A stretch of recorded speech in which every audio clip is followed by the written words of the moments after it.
Ok, estamos ao vivo. Boa noite a todos que estão nos assistindo. Boa noite, Crislane, professora Crislane, professora Joelma, professora Malu. Sintam-se abraçadas, acolhidas. É muito bom estar com vocês, mesmo à distância, mas estamos aqui juntas neste momento de reflexão em relação à educação, disparidades e oportunidades.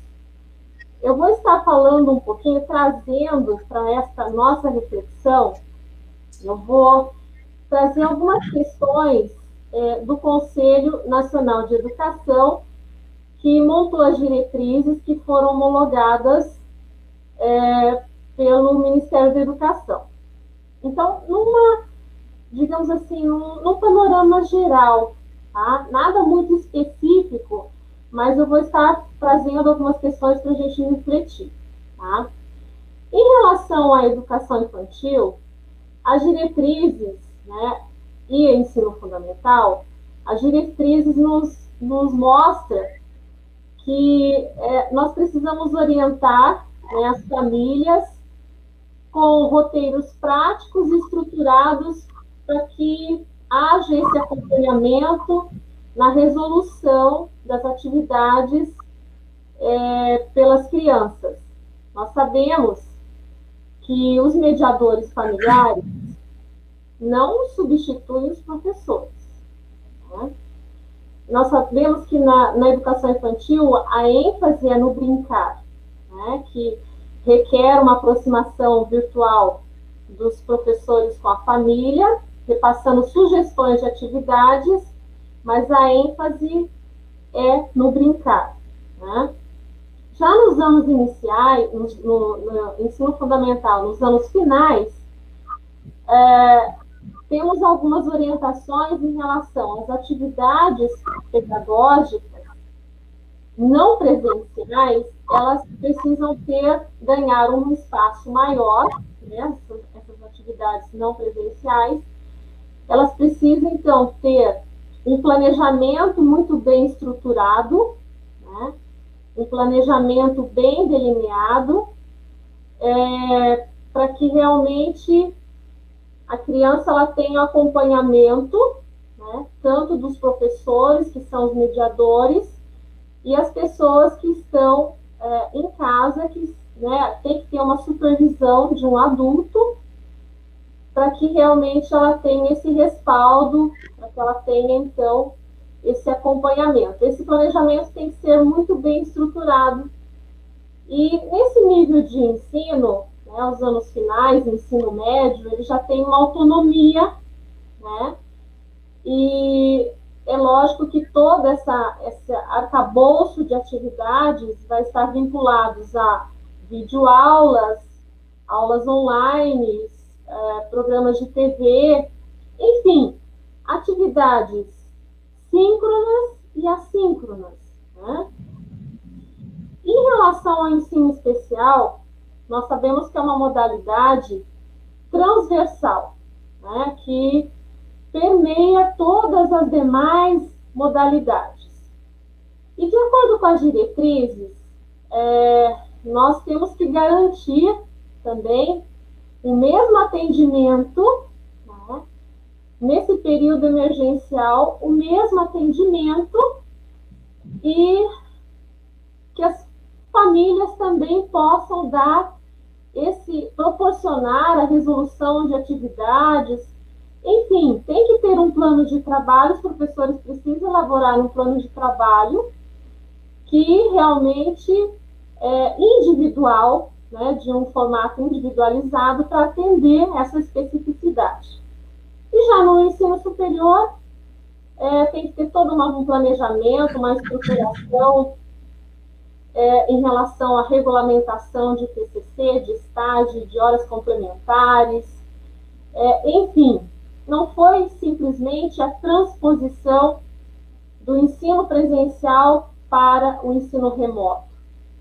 E que também isso não configura, como nós já conversamos num outro momento anterior, que isso não se configura um um ensino EAD, né? Porque o ensino à distância exige toda uma configuração própria, né, e uma legislação que tem que ser seguida.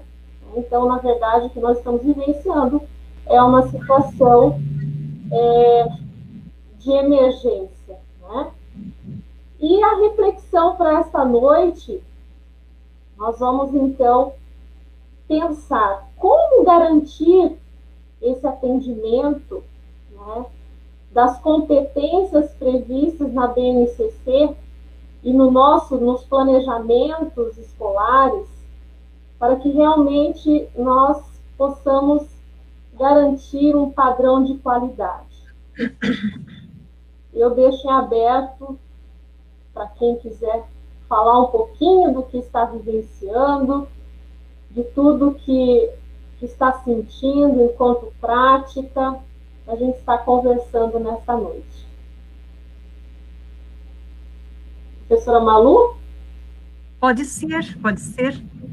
Em primeiro momento, eu quero agradecer pelo convite, professora Hilda, professora Joelma.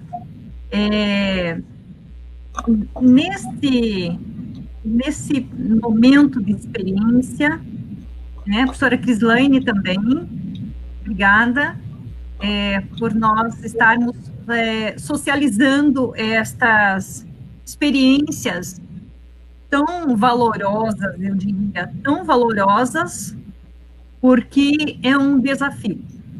É um desafio que a gente, ao longo da carreira de cada uma, dentro né, da educação, dentro dessa área maravilhosa que a gente tem, que a gente vem já há alguns anos, trabalhando no presencial, atendendo a esses estudantes, né, das várias faixas etárias aí. Eu atuo como professora de língua portuguesa para os estudantes da rede estadual de ensino, do sexto ao ensino médio, né, e nesse contexto, nós atendemos também a estudantes na área da educação especial, né, nós temos ali estudantes com grau de autismo, nós temos estudantes nas nossas salas surdos, né? Eu faço um trabalho também, sou uma profissional da área da surdez, e esta nova realidade, ela a princípio, ela nos assusta, né? No primeiro momento, a gente, porque como a professora Cleonilda colocou, não foi uma transposição do ensino presencial para o ensino remoto, né? Não foi algo planejado com antecedência, foi algo emergencial, foi algo que, de repente, percebemos que precisávamos fazer alguma coisa para o processo de ensino continuar nesse período de isolamento, né? Então, é um momento, assim, que nós, mesmo com o mínimo de experiência, ou com o máximo de experiência que alguém possa se sentir, é algo que nos conclama a reinvenção todos os dias, porque nós estamos tentando, nós estamos nos deparando com realidades a cada momento, e a gente tenta esse caminho e não ficou legal. Aí a gente tenta um outro caminho, né? E continua as tentativas. Nós, da Rede Estadual de Ensino, no estado do Paraná, estamos tendo as aulas, né? Aula Paraná, que a sede organizou a partir da plataforma Google. Nós estamos trabalhando, então, com as classrooms, com aulas.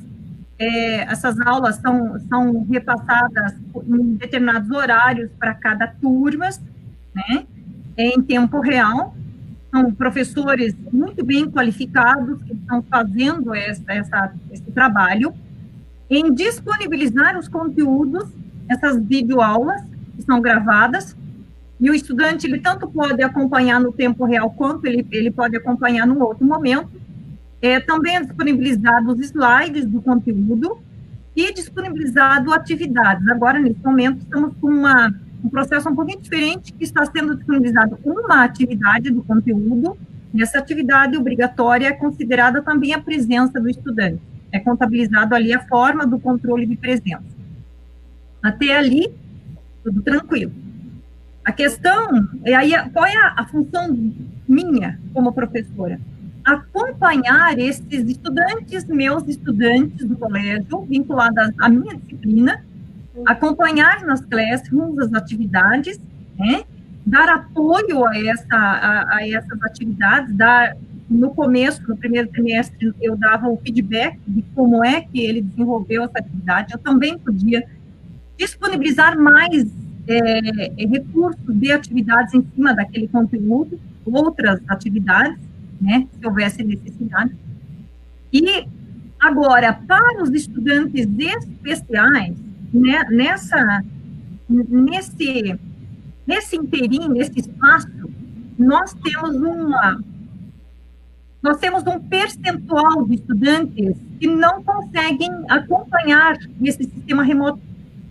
Eles precisam de um material palpável, impresso. Então, o que a escola faz? A escola precisa imprimir essas atividades, disponibilizar para esse estudante, que não tem acesso à internet, que não tem aparelhos suficientemente para essa conexão, ou então, ao caso dos estudantes especiais, que precisam de um material impresso, né?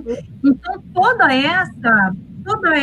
esses desafios,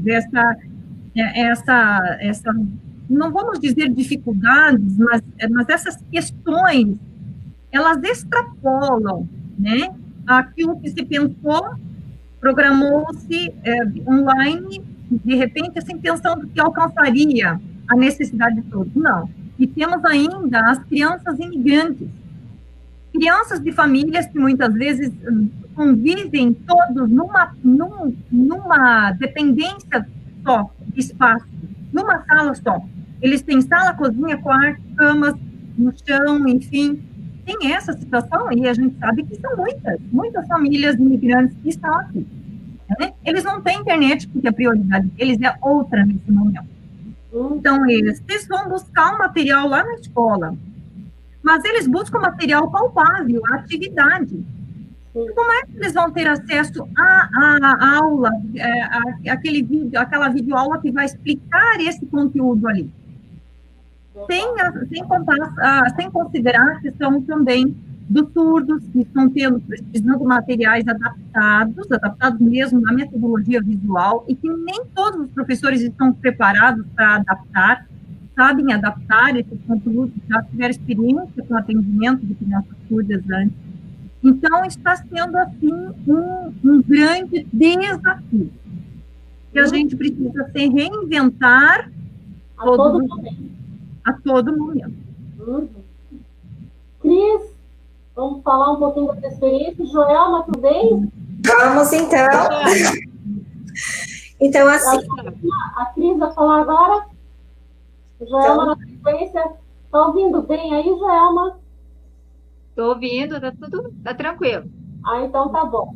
Vamos lá, professora Cris, Laine, vamos compartilhar um pouquinho das experiências. Então, vamos falar um pouquinho, então, da experiência na rede municipal de ensino, né? Então, eu sou professora da rede municipal de ensino de Toledo, atualmente estou na coordenação da Escola Municipal André Zeneri. Eu trabalhei com a educação infantil, com os anos iniciais do ensino fundamental, já tive da direção da escola, agora na coordenação.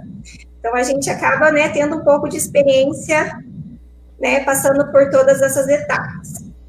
Então, assim, angústias, desafios desse período, né, não são poucos, né, então vamos compartilhar um pouquinho. A gente sabe que nós estamos com as aulas suspensas desde o dia 20 de março, né, estamos trabalhando com o desafio diário, né, nós estamos nos reinventando dia a dia, eu diria assim, né, como a professora Malu bem colocou, aprendendo a lidar com esse novo cenário da educação, que a gente não imaginava, que a gente não esperava e que a gente está enfrentando neste momento, né.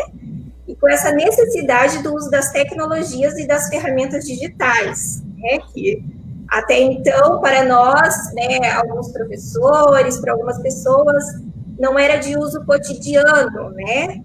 Então, a gente está aprendendo também a fazer uso dessas tecnologias e dessas ferramentas para o bom desenvolvimento e a continuação do ensino. Então, assim, a gente tem a preocupação com a nossa saúde, com a saúde dos nossos familiares, com a saúde das nossas crianças. Então, a gente pensa muito nisso. Então, os professores estão tendo essa grande preocupação também com a questão física mesmo, né? Com a saúde mesmo. E também a angústia maior, eu acredito, de todos os professores, que é a questão dos prejuízos e os reflexos que essa pandemia pode trazer para a educação, né? E nós, como professores, a gente pensa muito como minimizá-los, como que a gente pode fazer para que os efeitos dessa pandemia sejam minimizados e que a gente consiga avançar com os nossos alunos, né? Então, é fato, como a professora Malu bem colocou, que nós não tivemos tempo de treinar essas habilidades, né? De utilizar essas ferramentas digitais, de adaptar a nossa metodologia. Então, isso veio tudo muito rápido, né? Então, nós não tivemos essa preparação para enfrentar esse momento, mas estamos aí, né? E estamos encarando essa realidade, buscando fazer sempre o nosso melhor, né? Diariamente, nós estamos aí tentando fazer o nosso melhor. A gente sabe que é um desafio, porque nada se compara ao contato ali em sala de aula, né? Professor e aluno, a rotina diária que a gente trabalha com as crianças. Então, isso está fazendo falta. A gente sabe que nada vai substituir, mas como a gente pode fazer com que as crianças tenham o acesso e que os prejuízos sejam minimizados, né? Eu vou falar um pouquinho lá de como a gente faz lá na escola, como eu acredito que seja a nível do município, né? As escolas estão abordando, então, esse procedimento. Nós criamos, então, os grupos de WhatsApp, né? Que até então era mais para algum recado, né? Algumas turmas tinham, outras ainda não tinham, mas agora todas as turmas têm, então, um grupo de WhatsApp. Nesse grupo, então, os professores postam as atividades, né, fazem o planejamento, passa pela coordenação, a gente dá uma olhadinha, se esse planejamento realmente, como você colocou, Cleorilda, os pais estão ali para fazer a mediação, mas não substitui o professor, né, em hipótese nenhuma, mas é o que a gente pode fazer neste momento. Então, a gente tenta fazer um planejamento mais claro possível, descrevendo bem o percurso metodológico necessário. E, além de tudo isso, além desse planejamento, a gente também está gravando agora as videoaulas, né? Porque é importante para a criança manter esse vínculo com o professor, com a escola. Então, ver o professor falando com ele, explicando a atividade, né? Isso faz toda a diferença. O que a gente não consegue fazer no município, eu não sei o estado, como é que está bem certinho, a gente não consegue fazer aulas ao vivo. A gente está fazendo aulas gravadas, né? Até porque nós temos, a grande maioria dos pais trabalham durante o dia, às vezes na casa só tem um celular que a criança vai poder utilizar para fazer essas atividades, né? Então, a gente também tem que compreender o lado das famílias. Então, a gente está bem sensível nessa questão também, né? A gente não pode, a gente precisa ter esse olhar também de entendimento que não está sendo fácil para ninguém, não está fácil para nós, não está fácil para os alunos, não está fácil, né, para as famílias como um todo. Então, o que é possível a gente está fazendo? Então, a gente disponibiliza essas aulas gravadas também, explicando, fazendo essa rotina. Nós temos a alfabetização que precisa do sonzinho das letras todos os dias, né? Nós temos o segundo ano que nem chegou a introduzir a letra cursiva, então é complicado. A gente sabe que é difícil, né? Mas a gente tenta fazer o melhor todos os dias. Nós também temos muitos casos de alunos que não têm o recurso tecnológico, ou que não consegue a família se organizar de forma que possa disponibilizar esse tempo para sentar com a criança, né? Então, assim, nós também estamos disponibilizando semanalmente as atividades, né? Depois desse novo decreto, né, a Secretaria solicitou que a gente faça a entrega quinzenalmente, para evitar também esse fluxo, porque nós estávamos atendendo muitas famílias lá na escola, né?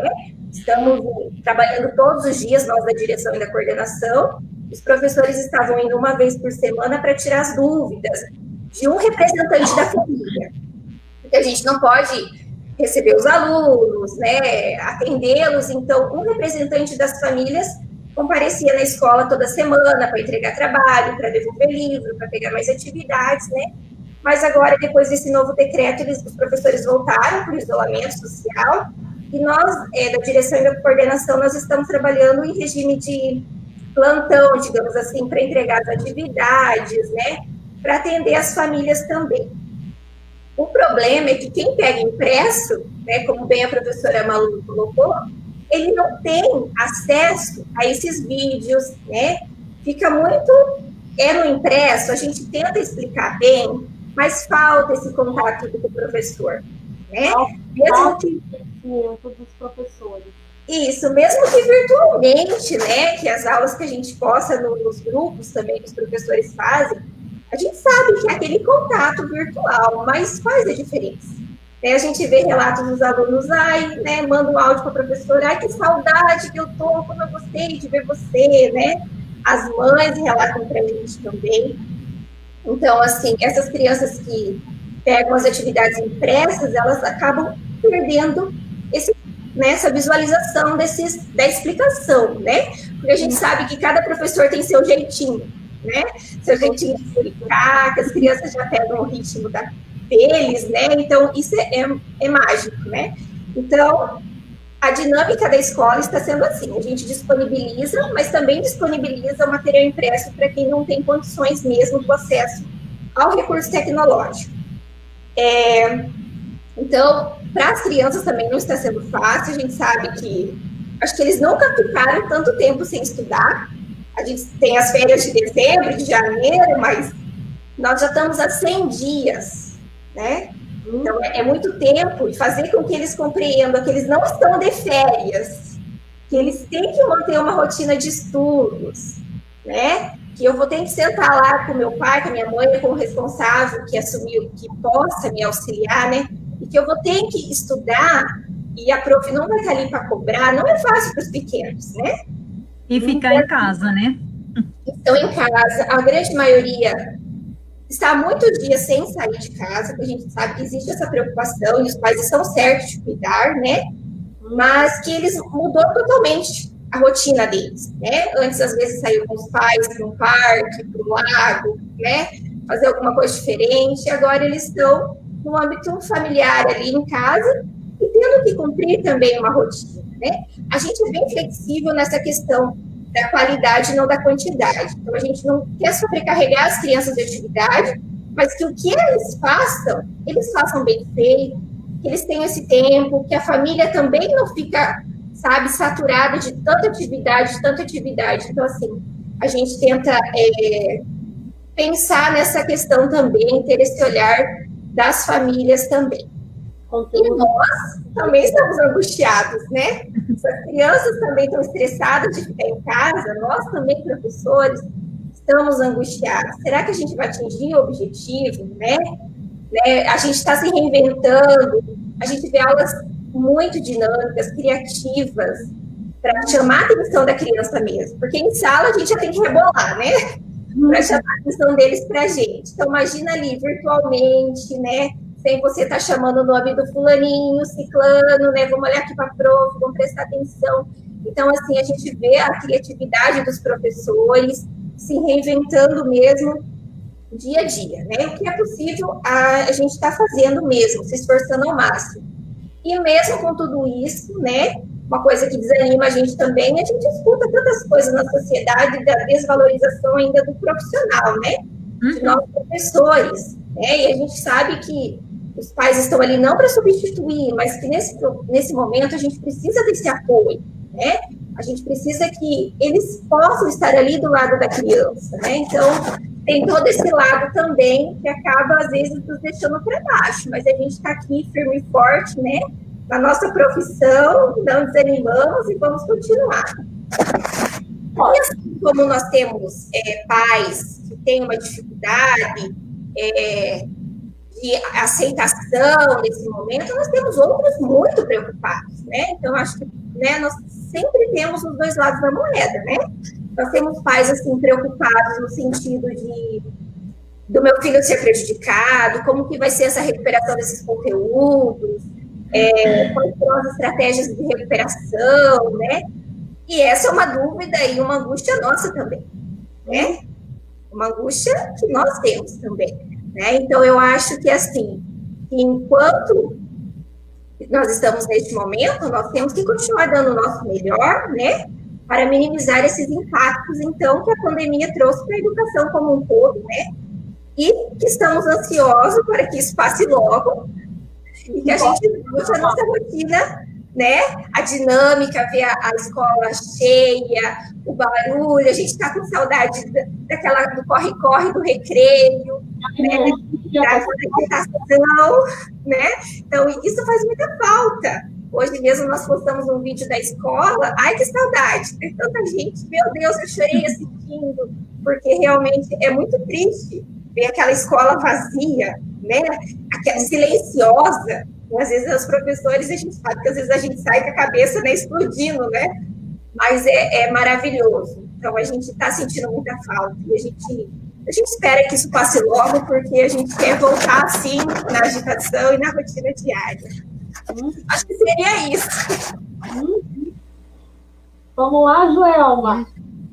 Fala um pouquinho. Certeza.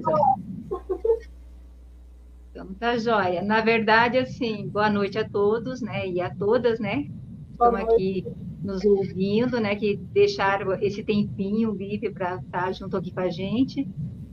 Eu sou a professora Joelma, eu trabalho na rede municipal de ensino também, junto com a professora Crislane, né, na rede pública de ensino do município de Toledo. Faz 16 anos que eu estou trabalhando. Já trabalhei na coordenação, já trabalhei na direção da escola. Trabalhei 7 anos com educação especial, né? Com especialização em educação especial, trabalhei 7 anos com educação especial e eu sei a angústia que a professora Malu está sentindo em relação a isso, porque a gente sabe o quanto é necessário ter materiais adaptados para trabalhar com esse aluno, de quanto ele necessita do contato físico entre professor e aluno, dos vínculos que precisa se formar entre professor e aluno para que a aprendizagem deles aconteça, porque ele já vem conosco, para a gente, com uma certa defasagem de conteúdo, uma dificuldade maior para como se diz assim, para se aprimorar e para aprender, né, esses conteúdos que a gente trabalha em sala de aula e como é mais complicado para eles. Então, ele já tem esse espaço diferenciado, esses materiais, esse profissional, né, especializado para estar fazendo essa articulação com ele para que essa aprendizagem realmente ocorra e seja significativa para ele. Porque esses conteúdos que muitas vezes na sala de aula ele não consegue acompanhar junto com os demais, ele consiga acompanhar de uma maneira diferente na sala multifuncional. Então, assim, é necessário ter o contato. Por mais que a gente queira fazer online, eu acho que fica bem difícil. Né? Como eu tenho meus alunos na minha sala, né? Eu trabalho com o ensino fundamental. Nesse ano eu estou com o 3º ano, que é o final do ciclo de alfabetização. E eu tenho vários alunos meus que frequentam a sala de recursos e são atendidos também pela psico. Se eu não me engano, acho que a metade da minha turma quase são laudados e precisa desse acompanhamento diferenciado. E eu percebo a dificuldade que eles têm. Por mais que a professora da sala multifuncional esteja dando esse amparo, que as psicos estejam fazendo atividades diferenciadas, adaptadas para esses alunos, a gente percebe a dificuldade. Por quê? Porque quem tem que dar, na verdade, ali, fazer o trabalho de encaminhar, introduzir, explicar de uma maneira diferenciada esses conteúdos são os pais, que muitas vezes não têm os recursos necessários e nem mesmo o conhecimento necessário para fazer esse trabalho. Então, fica praticamente, eu acho assim, bem difícil e complicado e angustiante para a gente, porque você sabe que essas dificuldades que esses alunos possuem, né, professora Malu, eles vão retornar dessa quarentena com eles ainda. Vão ser amenizados? Talvez, mas o mínimo possível. Então, muita coisa ainda a gente vai ter que estar recapitulando. E isso deixa a gente bastante angustiado. Muito, muito angustiado. E assim, em relação à turma também, no geral, por mais que a gente tenta fazer esse cronograma de atividades semanais, envia para as famílias, tenta fazer o mínimo de atividade possível, que nem a gente preza mesmo, que nem a professora Crislene falou, a gente está prezando a qualidade, não a quantidade, por 2 motivos. Primeiro, para que o aluno não se sinta desestimulado em fazer tanta atividade que a gente sabe que não dá conta, e as famílias também não têm condições de ter tanto tempo ali para poder estar se dedicando a isso, porque a maioria trabalha fora, tanto o pai quanto a mãe, né? E por mais que várias repartições estejam fechadas, o comércio e tudo mais, mas mesmo assim, falta alguns pais, as empresas, a indústria principalmente, elas não fecharam. Então, eles precisam estar trabalhando. Então, eles não têm esse tempo para poder se dedicar ao filho e estar ali sentado ensinando. E sozinha, muitas vezes, a criança não dá conta de fazer. Exato. Então, tem tudo isso daí que a gente fica bastante angustiado, né? Então, a gente percebe que, por mais que a gente tenta sanar, manda lá as atividades, faz os áudios, os vídeos, explicando como é que tem que se fazer cada uma dessas atividades, para também não perder esse vínculo, a aquisição de conhecimento não vai ser a mesma que se deveria ter em sala de aula. Ainda mais no final de um processo, de um ciclo de alfabetização, que a professora, acho que Crislene, ela pode concordar comigo em relação a isso. Nós temos alunos em 3 níveis de aprendizagem, né? Tem aqueles que ainda está no início do processo de alfabetização, tem aqueles que estão no final do processo de alfabetização, e estão aqueles que estão alfabetizados. Em sala de aula, você às vezes tem que até fazer 2, 3 planejamentos diferentes para poder conseguir dar conta de, como se diz assim, de atingir a todos esses alunos. E agora? E como é que a gente faz? Se a gente só está mandando um cronograma de atividades para todos, será que nós estamos conseguindo atingir a todos esses níveis de aluno? A gente está tentando, mas a gente não tem um feedback certo de saber se isso está realmente acontecendo. Essa aprendizagem está sendo significativa. Aí é que nem a professora Crislene falou. Aí fica a angústia de saber, quando esses alunos retornarem, como é que eles vão estar. E a angústia dos pais. Eles ficam angustiados, eles ficam questionando a gente, quando é que vai voltar? Vocês sabem quando vão voltar? A gente não sabe.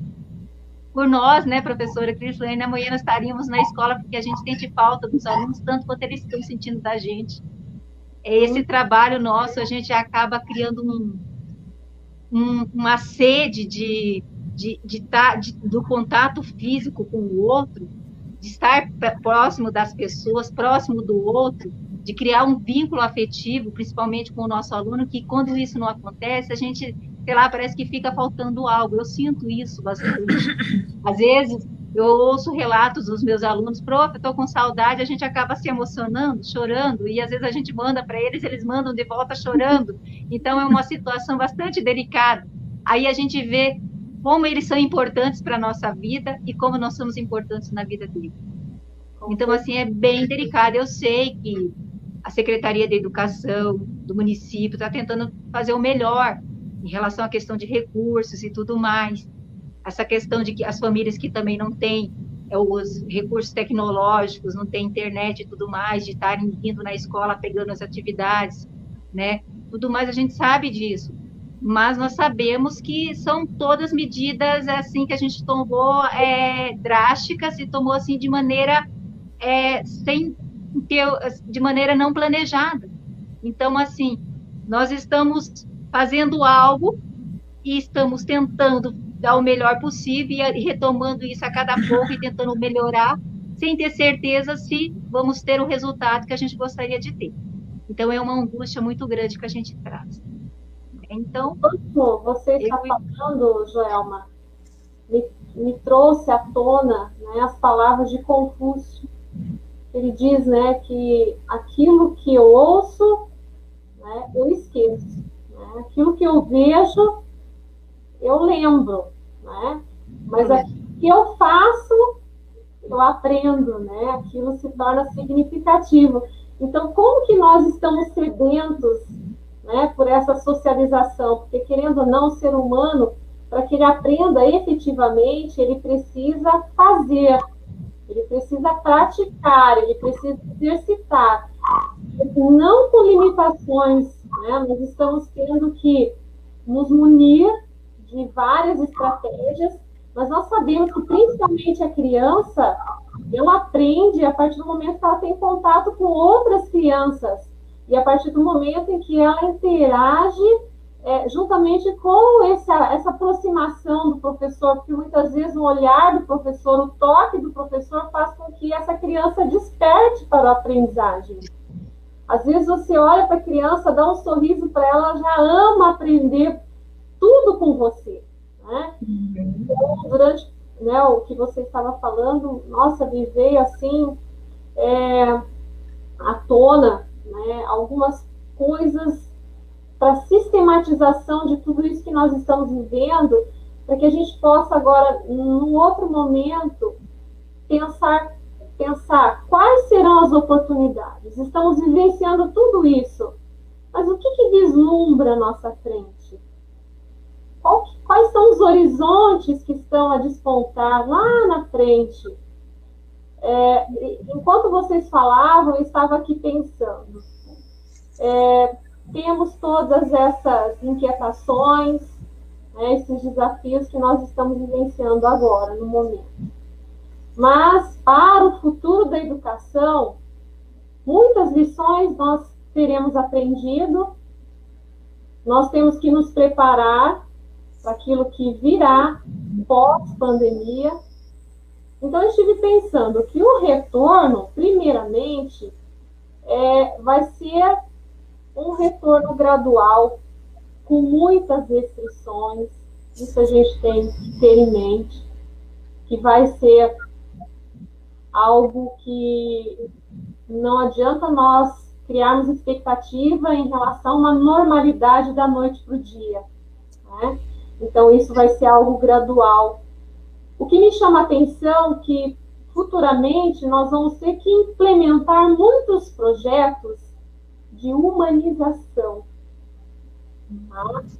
Por quê? Porque vai ter um impacto emocional muito grande, não só nos alunos, mas também nos professores, nos profissionais da educação. Então, nós vamos ter que ter bons projetos para o equilíbrio, para minimizar as desigualdades, né? Nós vamos ter que ter um cuidado com essa questão desse retorno dos alunos, para não ter ali um excesso de evasão escolar, né? Tudo isso nós vamos ter que administrar futuramente. A questão do letramento digital, as fragilidades que nós estamos sentindo agora, nessa vivência, em ter a tecnologia, ela vai ser uma aliada constante. Não vai ter como retroceder mais. Então, essa é uma questão que eu vislumbro lá na frente, que essa implementação da tecnologia na educação é algo que veio para ficar, mas eu não acredito, eu coloco aqui, eu sublinho, eu grifo, que eu não acredito numa educação sem o contato humano.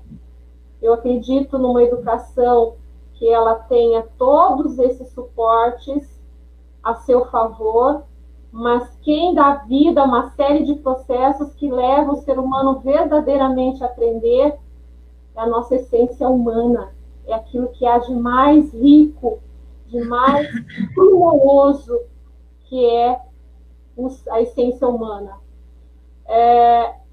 Eu sei que nós vamos ter, para o futuro, a educação do futuro, metodologias inovadoras. Nós vamos ter que realmente implementar na educação essas metodologias que eu chamo de uma roupagem semiótica imprescindível. Não temos por onde correr. Vai ter que implementar essas metodologias inovadoras constantemente, sim, após o que uma avaliação diagnóstica da aprendizagem, ou seja, recuperação de aprendizagens, recuperação dessas fragilidades vivenciadas nesse período. Vamos ter que ter bons projetos alicerçados para um fortalecimento, né, do ensino e aprendizagem. Mediante esse diagnóstico, esse panorama que nós vamos, né, ter que fazer, vamos ter que institucionalizar políticas, né, de aprendizagem, de recuperação da aprendizagem. E mais aguerrido a isso, eu vejo um planejamento muito bem sedimentado de formação docente. Capacitação docente vai ter que ser algo primordial, mas não algo pronto e acabado de uma forma que seja, digamos, uniforme para todos, padrão para todos, mas que tenhamos planejamento de capacitação condizente com cada estágio de docência, né? Porque, assim, eu acredito que vai ser um momento, um fortalecimento desses projetos de capacitação docente para dar, sabe, o devido respaldo a esses profissionais de educação que vai ter nas mãos, sabe o quê?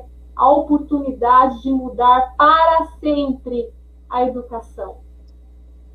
Então, é esse o meu anseio, e eu passo a vocês aí, para vocês vislumbrarem oportunidades que nós teremos para a educação futura. No futuro. Malu? Pois é, eu estou aqui refletindo no que você coloca, no que a professora Joelma colocou também, né, no que a professora Crislaine colocou, e realmente, você colocando da necessidade de capacitação, da necessidade de um projeto, sabe, um projeto que envolva aí, quem sabe, uma orientação de toda a comunidade escolar, não só do professor, mas que envolva os pais, porque esse nosso retorno, se haverá uma diferença, se vamos vislumbrar uma realidade muito diferente do que tínhamos antes, isso envolve toda a comunidade escolar, né? Envolve os pais, envolve os estudantes, e nos envolve como professores, os protagonistas da educação. O objetivo da educação é o desenvolvimento, né? É a instrução, é o desenvolvimento do nosso estudante para um futuro sujeito ativo, reflexivo. Então, a gente sabe que o porquê temos aquela criança na sala de aula. O que é que precisamos fazer na sala de aula para que a gente consiga auxiliá-la na construção de seus caracteres de um cidadão, né, preparado para a sociedade do futuro, para a sociedade que eu espero, né? Nesse momento, a gente percebe dificuldades nas nossas ações, né? Desde as mais simples, desde a dificuldade que temos em administrar o espaço da nossa casa hoje, é o espaço do lazer, é o espaço do descanso e é o espaço do trabalho. Nós temos dificuldade, imagino que essa dificuldade não deve ser só minha, esse espaço aqui, né, é um espaço da minha casa, que eu também uso, né, para lazer, que eu também uso, e agora, existe durante a semana, existe uma carga horária enorme, que ele é meu espaço de trabalho, né? Antes eu tinha a minha casa como o espaço do meu relax, do meu descanso.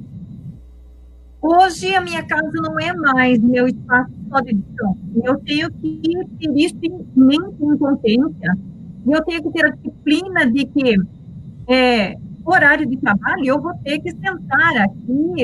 Eu acordo 6 e pouco da manhã, eu venho para esse local onde eu administro o meu trabalho e meu atendimento a estudantes praticamente o dia todo, né? À noite eu tenho ensino superior também, o ensino privado, e o ensino privado nosso não parou, ele continuou, temos aulas online, praticamente as nossas aulas pela plataforma Google Meet, acontece todas as noites, com todas as turmas, né? Como que estão os estágios do pessoal? Por exemplo, o pessoal que faz pedagogia, Malu, eu vou pedir uma informação, né? Porque é algo que está me angustiando. Como nós, da rede pública, tanto pública quanto privada, estamos, né, sem aulas. Como é que está acontecendo os estágios desses alunos que estão agora em período de estágio no curso, por exemplo, de pedagogia, de letras, que deveria estar cumprindo esse estágio em escola? A gente sabe da importância desse estágio. Nós sabemos o quanto é importante. Ali que o profissional, como se diz assim, a pessoa que está pensando em trabalhar na educação vai perceber se é isso mesmo que ele quer, se ele dá conta de uma sala de aula, se ele está apto a isso, se é isso mesmo que ele vai querer para a vida dele. Porque a maioria percebe nesse momento, não, isso aqui não serve para mim, eu vou desistir, eu não consigo dar aula, eu não consigo ficar numa sala de aula com 25, 30 alunos, porque é algo que para mim não serve, porque eu tenho que ter talvez um jogo de cintura, uma certa estabilidade emocional e tudo mais, que não me dá conta de fazer isso. Como é que esse profissional, eu gostaria de saber como é que vocês estão lidando com esse período de estágio dessas pessoas, né, desses acadêmicos que vão se formar e vão ser os futuros profissionais de educação. Não sei se você poderia me dar um parecer a respeito de como está funcionando. Eu posso te passar algumas informações, como estamos fazendo com o estágio do Letras, do curso de Letras Libras, né? Isso eu posso te dar mais ou menos uma posição de como estamos fazendo. Do estágio da pedagogia, como não sou eu a responsável pelo estágio da pedagogia, não consigo agora te dizer em detalhes como é que ele está acontecendo, mas imagino que deve estar acontecendo mais ou menos da mesma forma que estamos fazendo com o estágio de letras. Né? Eu sei que o estágio da pedagogia está acontecendo, e as meninas estão, o que eu sei, né? Elas estão tendo orientação na elaboração de materiais, elas estão, assim, debruçadas na parte teórica da documentação, que faz parte do estágio também, a documentação de uma escola, a PPP, PPC, e tudo que envolve a administração e o trabalho da escola. E aí, em relação aos conteúdos, elas estão fazendo gravações de videoaulas dentro dos conteúdos que seriam trabalhados com as suas turmas, com as turmas nas quais elas fariam o estágio, né? E aí o professor, orientador de estágio, vai orientando, a partir da avaliação dessas aulas, vai orientando a questão aí dos requisitos necessários e esperados do acadêmico no desenvolvimento dessa atividade, né? No Letras Libras, então, assim como no Letras Pedagogia também tem várias etapas de estágio, e nesse momento elas estão cumprindo uma etapa, né? Cada semestre uma etapa diferenciada. Então, no Letras, eu estou com um grupo de quinto período. Então, nessa fase do primeiro estágio deles, Letras Libras tem quatro estágios para cumprir, no decorrer a partir do quinto período. Então, no quinto período, elas estão trabalhando a questão do estágio de língua portuguesa 1, né, esse semestre. Então, como é que a gente fez? A Secretaria, a SESB, a Secretaria do Estado do Paraná, ela segue a deliberação do Conselho Estadual de Ensino, e no Conselho Estadual de Ensino tem ali a deliberação número 1, diz que orientou para essa atividade, para essas atividades de ensino remoto que o Estado está tendo, trouxe uma orientação de quais profissionais poderiam se envolver nesse ensino, ter acesso às classrooms onde os estudantes têm o material e os professores precisam fazer o assessoramento, o feedback e o trabalho com os estudantes. Então, não foi liberado para o acadêmico acessar essa classroom, onde eles teriam contato ali nesse recurso que o Estado está usando nesse momento, né? Então, como é que a gente pensou? Eu sou professora do Estado, né, de língua portuguesa, então, o que é que eu fiz para dar conta dos nossos estudantes de letras? Opa, tem uma companhia aqui na minha sala. É o meu companheirinho, que ele, quando eu trabalho as aulas, ele adora ficar por aqui. Então, eu tenho, como é que eu fiz com esse grupo de estágio? Vou abrir um parênteses, essa é a nossa realidade de trabalho. Estamos no espaço doméstico, né? Estamos no espaço da nossa casa, então, chega filhos, chega os animais, essa realidade que a gente tem, né? Então, voltando a falar das questões do estágio. Então, o que é que eu fiz? Tem a parte também da documentação de escolas, que os nossos acadêmicos precisam ter, com toda uma estrutura do primeira parte do relatório, entra essa parte da documentação, e que os nossos colégios têm disponibilizado essas documentações no site de cada escola. Então, sob minha orientação, eles tiveram contato com o respaldo da direção dessas escolas, eles tiveram contato com essa documentação que é pública, que está lá no site de cada escola, né? Com o PPP, o regimento da escola, e aí eles fizeram todo um estudo e o relato ali na primeira parte do relatório. A segunda etapa, que é a parte prática, eu disponibilizei aulas das minhas turmas, somente a videoaula, que é pública também, porque tem isso na internet, na Aula Paraná, no site Aula Paraná, todos têm todas as aulas e todas as turmas. Então, o que é que os estudantes fizeram? 20 aulas, né, 20 e poucas aulas, eles tiveram que assistir a essas aulas do sexto, do sétimo, porque o estágio é no fundamental, né, fase 2 ali, nesse grupo aí de estudantes que nós temos do sexto ao nono. Então, os nossos acadêmicos tiveram ali 20 horas aula, eles tiveram que cumprir assistindo essas aulas dos professores do Estado, que são professores diferenciados, né, são vários professores, inclusive tem uma turma que também pode trocar, né, os professores estão se remanejando. E o que é que eles fizeram? Eles assistiram essas aulas e fizeram uma análise crítica dessas aulas, né, de alguns critérios. Eles fizeram em observação e análise de alguns critérios que eu os orientei. Essa constituiu-se, então, de 20 horas aulas de estágio. Agora, eles estão no segundo processo, né, do estágio, que são monitoria. Como é que está acontecendo essa monitoria? Como a CED não deu permissão para as escolas, então, envolver os acadêmicos no trabalho da Classroom, né, e com os demais professores, o que é que a gente fez?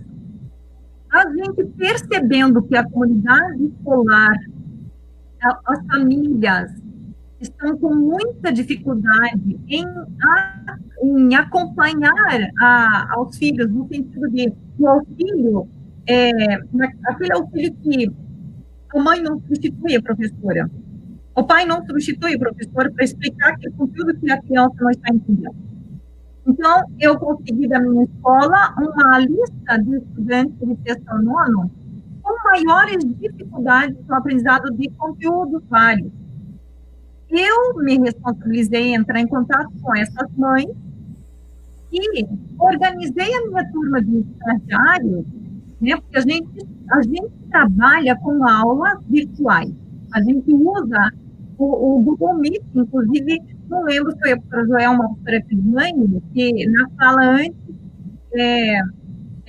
perguntou se, né, colocou que não sabia se nós, professores do Estado, estávamos tendo aula em tempo real, aula mesmo nas plataformas virtuais, né, nas salas virtuais. Estamos agora, no período de umas 2 semanas para cá, nós, professores do Estado, começamos a ter a Google Meet com as nossas turmas. Pelo menos uma a cada 15 dias, a gente reúne toda a turma do Estado, da disciplina, né, e discute como é que eles estão, com as tarefas, com as aulas, com as dificuldades, com alguns tópicos específicos de conteúdos. A gente pode compartilhar a tela, explicar um pouco mais algumas questões específicas desse conteúdo. Muito bem.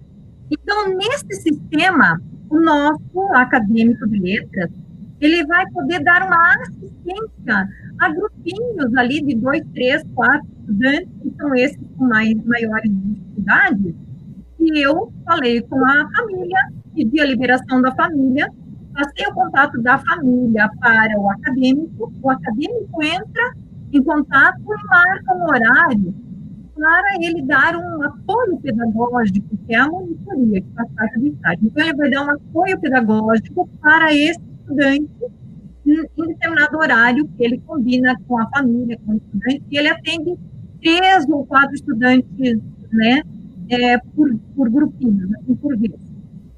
Então, essa monitoria é o número X de aulas que eles terão que fazer, né?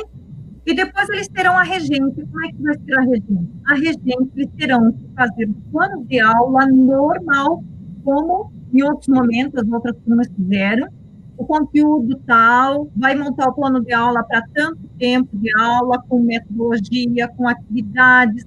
Eu preciso verificar esse plano de aula, porque é sempre importante que cobre com tudo, né, que dê conta em 2 horas aulas de todo aquilo que foi planejado para trabalhar em sala. Então, o acadêmico precisa fazer esse planejamento.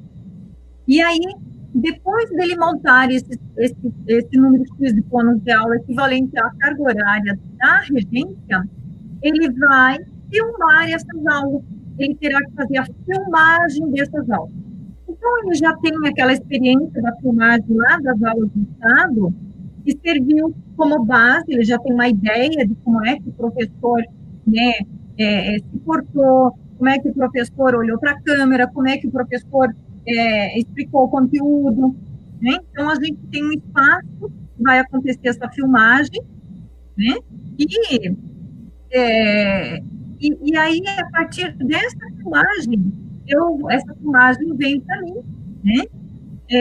E eu vou fazer a avaliação desse material que seria a parte da regência, né? Por que pensamos nesse formato?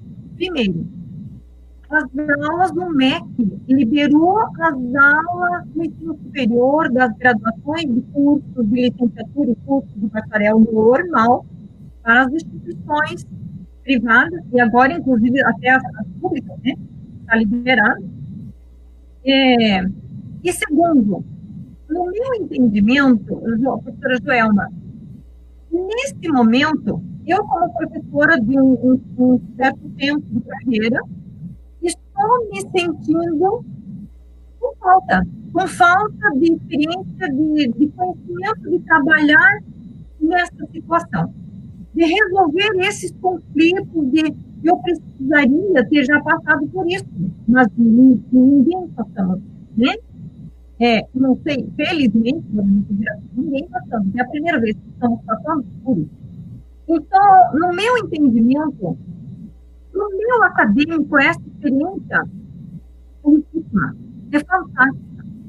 Se tiver uma necessidade dessas no futuro, ele não vai poder dizer, meu Deus, o que eu vou fazer agora com o professor que nunca fiz isso, não tem ideia, eu vou ter que começar a criar, vou ter que fazer assim, o grito como nós estamos fazendo hoje, né? Então, se nesse momento as aulas estão acontecendo, é uma realidade, esse tipo de aula que estamos tendo que fazer, é uma realidade de aprendizagem para o nosso acadêmico também. Ele precisa também passar por isso. Lá mais à frente, ele ainda tem quadro, ele mais 3 estágios pela frente, no próximo semestre, né? provavelmente um desses teremos que ver condições que ele faça lá no presencial, né? Presencial. Então, é isso. A parte ali do estágio que estamos fazendo nessa situação, né? Nessa situação de aprendizagem, nessa situação rica também de reinvenção, vamos dizer assim. Né? Está no mesmo barco todos nós estamos. Né? Cris, Gratidão pela explicação. Imagina. Foi muito válida. Cris, poderia falar para nós um pouquinho da prospecção futura para a educação?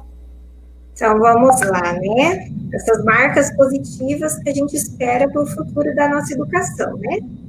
E a gente sabe que, como você mesmo colocou, Cleonilda, o ensino nunca mais voltará a ser o que era antes. Né? Isso a gente sabe, né? Quando retornarmos, muitos hábitos terão que ser mudados, adaptados à nova realidade, né? Eu penso nos pequenos, né, na escola. Nós temos a educação infantil, as séries iniciais do ensino fundamental. É muito contato humano, né? Se a gente pensar hoje como acontecem os recreios, é muito toque, né? É muito esse carinho entre as crianças, né? Então, a gente sabe que nós vamos retornar, mas que vai ser um retorno gradativo, que muitas coisas, até se alinhar, né, não vão voltar a ser como eram antes. Né? Então, isso já é uma coisa que também a gente espera que a gente vá se adaptar e que tudo vai dar certo. Porque a gente sabe que as coisas, para voltar à normalidade, vai demorar um pouquinho.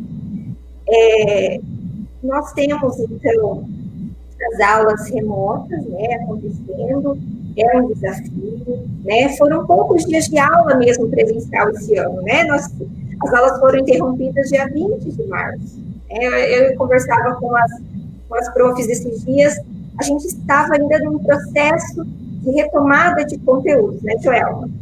Então, nós estávamos ainda fazendo uma retomada do ano anterior para introduzir os conteúdos do ano subsequente, e, de repente, já tivemos as aulas interrompidas. Então, tudo isso vai ser um desafio, né? Nós vamos ter que continuar, mesmo com o presencial, fazendo essa ponte com as aulas remotas, para darmos conta de suprir a necessidade, né, desses conteúdos. Nós temos aí a PPC, né, uma gama de conteúdos para dar conta durante o nosso ano. Então, a gente sabe que vai continuar sendo um desafio. Mas que essa pandemia, eu vejo assim, agora pensando, né, nos lados positivos mesmo, ela veio para a gente entender que vencer um desafio é quando a gente encara de frente. E é o que nós estamos fazendo. A gente está encarando, né? A gente está estudando, a gente está tentando se aperfeiçoar para que seja minimizado, né, esses impactos, então, da pandemia. E se adaptando principalmente às formas digitais, tanto de trabalhar, de ensinar, de aprender, interagir. Né? Então, nós estamos aprendendo, nossos alunos estão aprendendo em casa, porque eles estão aprendendo a ter uma rotina de estudo em casa. Né? Então, exatamente. Os professores também estão aprendendo a ter uma rotina tanto de avaliação desses alunos, porque a gente está recebendo as devolutivas, através de fotos, através de vídeos, né? Então, uma forma diferente também da gente receber essa avaliação, né? Esse retorno dos alunos. E nós estamos tendo que se adaptar, se desafiar, né? Todos os dias, profissionalmente, né? Sair daquela linha de estabilidade.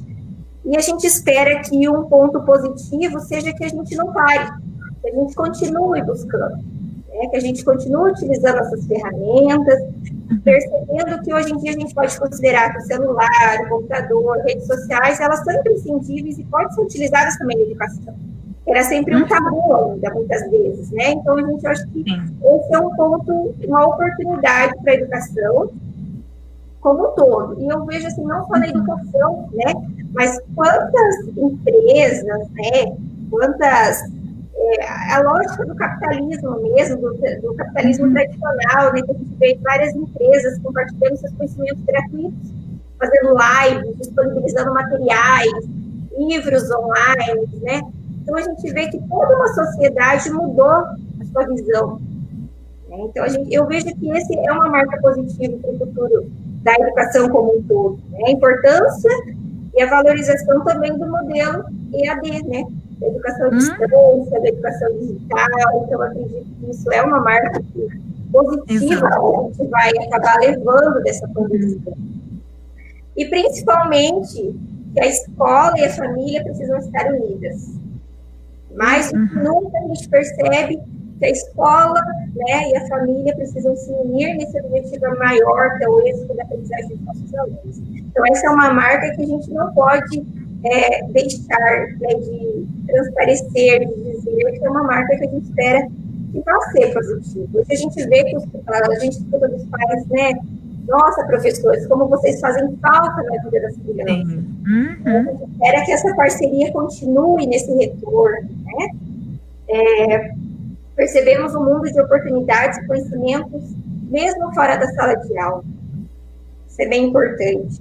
Os professores vivenciando formas de ensinar, ferramentas de avaliação, os alunos e estudantes aprendendo a se organizar e se dedicar e aprender nesse mundo digital também, que é um desafio. Então, eu acredito que as crises ensinam muito, né? Esses momentos difíceis trazem uma bagagem de conhecimento para a gente. Quem passou por esse período na educação vai sair mais forte, mais fortalecido. Né? A gente cresce com as necessidades. Eu sempre digo que a necessidade é uma bênção na vida das pessoas. Né? E que quando a gente voltar, que a educação esteja cada vez mais forte, mais fortalecida. Né? Então, eu acredito que essas marcas é o que a gente tem que levar de bom, né? Que são as marcas positivas para o futuro da nossa educação. Então, eu espero e eu creio que muitas marcas positivas vão deixar essa pandemia. Com certeza.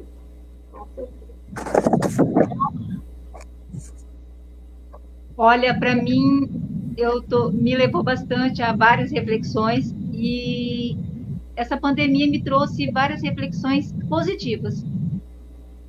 É como você colocou antes, nunca se deu tanto valor à questão do contato, da socialização do ser humano com o outro ser humano, da importância na vida das pessoas de ter esse contato físico.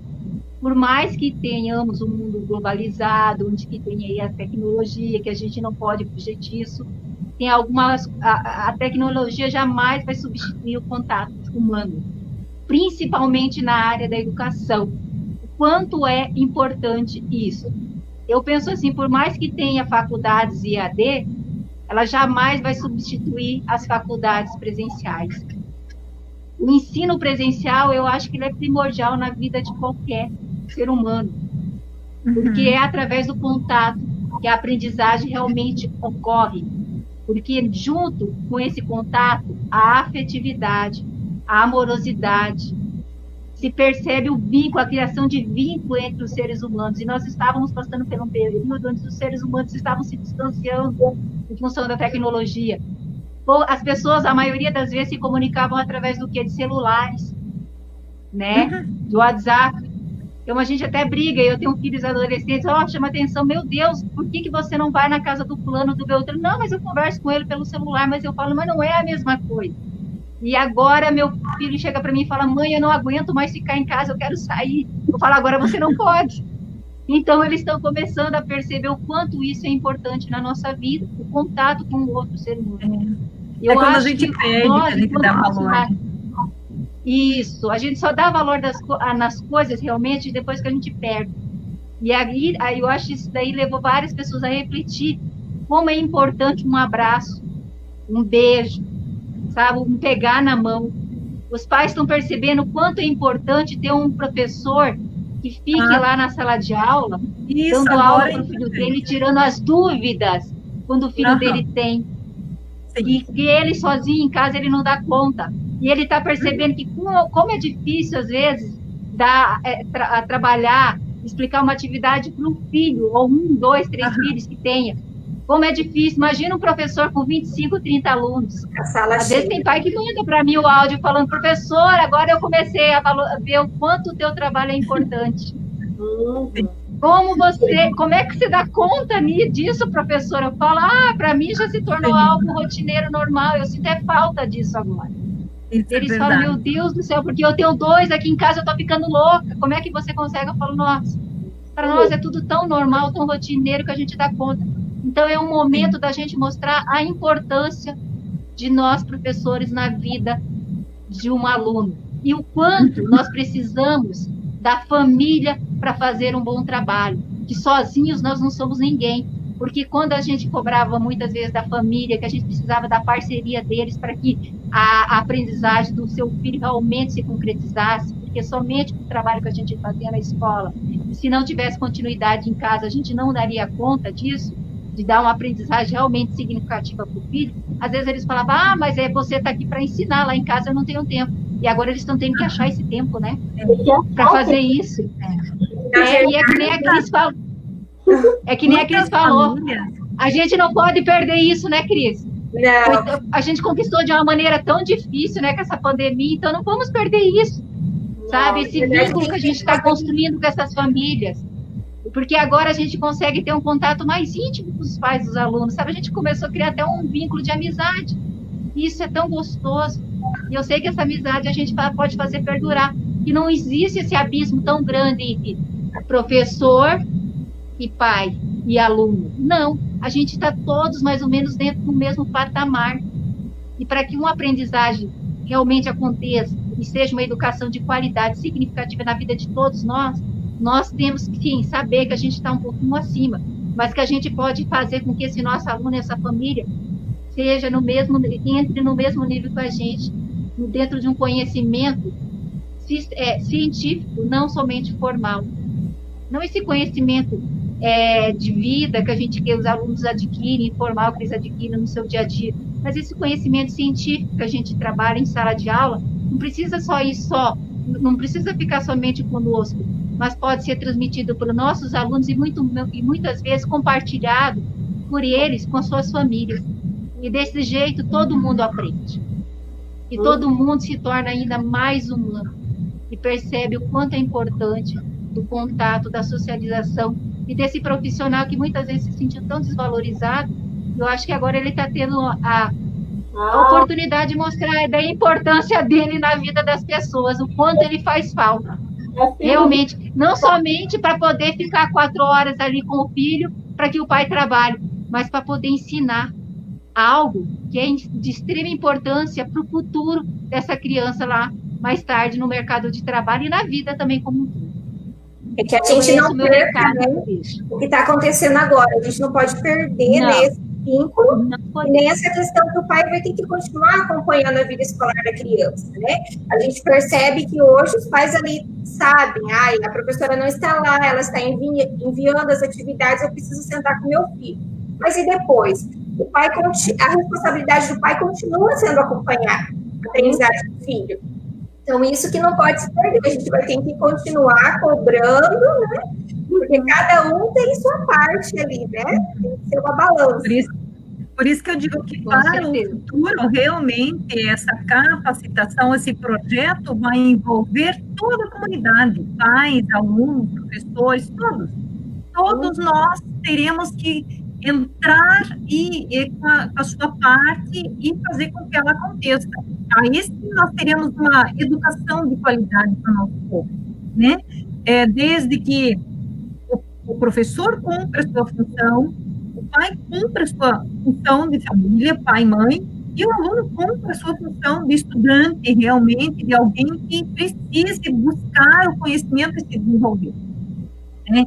Então, cada parte que está envolvida no processo precisa assumir, porque o que estava acontecendo há pouco tempo?